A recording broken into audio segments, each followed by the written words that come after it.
Hi friends, I have some things on my heart that I've been wanting to share with you guys, and I've been wrestling with the how and when to share, all of the other logistics that kind of get in the way of us sharing what God's doing in our life. And so I thought now is the time, with this weekend being the anniversary of my dad going to heaven and Mary being born, I felt like it was a good time to share some things that are on my heart.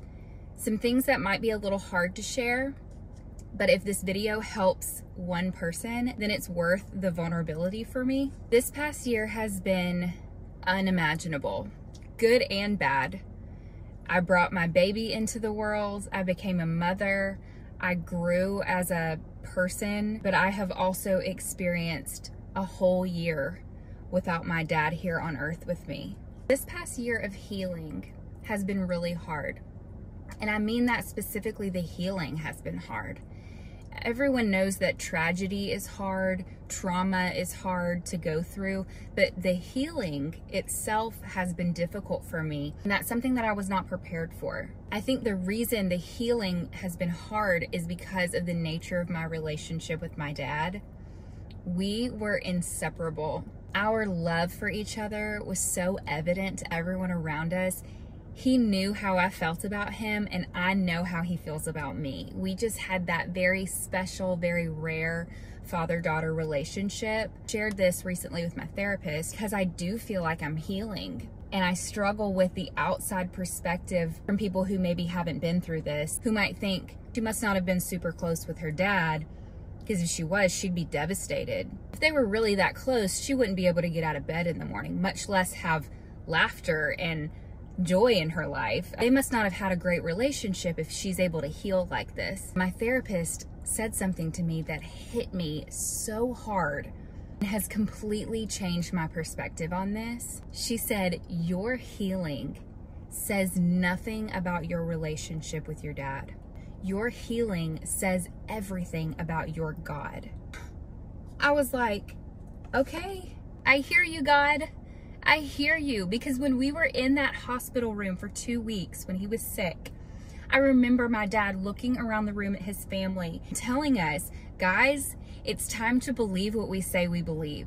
In that moment, in the Facebook posts I was making with updates about prayer requests, I was so adamant that God is going to work a miracle here. I knew deep in my bones that there's nothing God can't do. I remember even saying, this might be a mountain in front of us, but God is a mountain mover. And I believed that with every fiber of my being, that God could just take that cancer away.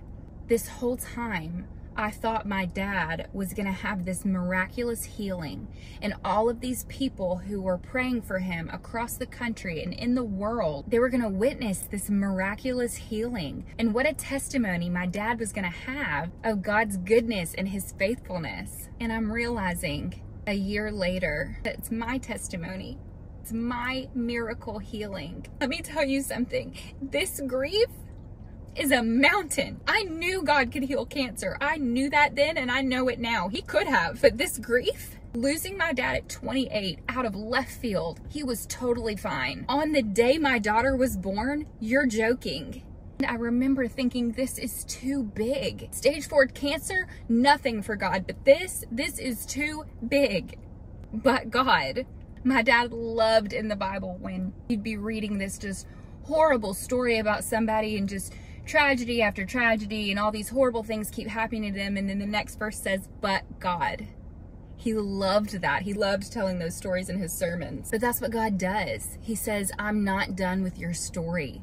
There is still going to be joy in your days. And there has been. And that makes no sense to me, because how can I enjoy life when my dad's not here? Because I'm believing what I say I believe. My dad is alive. I know exactly where he is. He's more alive now than he ever has been. When people say to me, oh, your dad loved you so much, I know they mean well, but that really doesn't make any sense to me, because my dad currently loves me, probably more than he ever has, because he's met love face to face. He's with the Lord. This is so real to me that I joke sometimes that it's the same as if he's like in Oklahoma and he doesn't have his phone. I know he's somewhere. I know he exists and I just can't contact him right now, but eventually I'm going to go be where he is. Not just this comforting fairy tale that we tell somebody when they've lost a loved one. It is such a true reality that if I can stay tapped in there and I can focus my eyes on eternity, that is what keeps my head above water. That is how I'm able to survive. That is how I'm able to have joy. But it's easier said than done, and I'm not fully healed. And that's something I think we miss a lot in the church. We want to offer someone this, oh, he's in a better place, and just think that that takes away the pain. But it's like, he might be in a better place, but I sure am not. I miss my dad. I need my dad. I'm a human. My daughter's first birthday is next week, and I'm going to look around that room and he's not going to be there. And that hurts. That will hurt for the rest of my life. But my life is short compared to eternity. And if I can keep that on the forefront of my brain and know that my time here on earth, experiencing this pain and this grief and this loss is so short-lived compared to how long I'm going to be in eternity with God, with no tears, no pain and suffering, no cancer, and also my dad's there. It's just going to be so much better than it is here. Isn't the whole story. This is not where our story ends. I don't know if you know, but my dad was our preacher for over 20 years. Those 2 weeks that he was sick in the hospital, I remember talking to him about whether or not he was going to get better. I remember him saying to me, "I'm not done preaching." That has kind of become like the theme of my family. God has provided us with so many things to help us, most of the time through my dad. Whether it's one of his old sermons popping up on Facebook memories, and it's exactly what we needed to hear that day.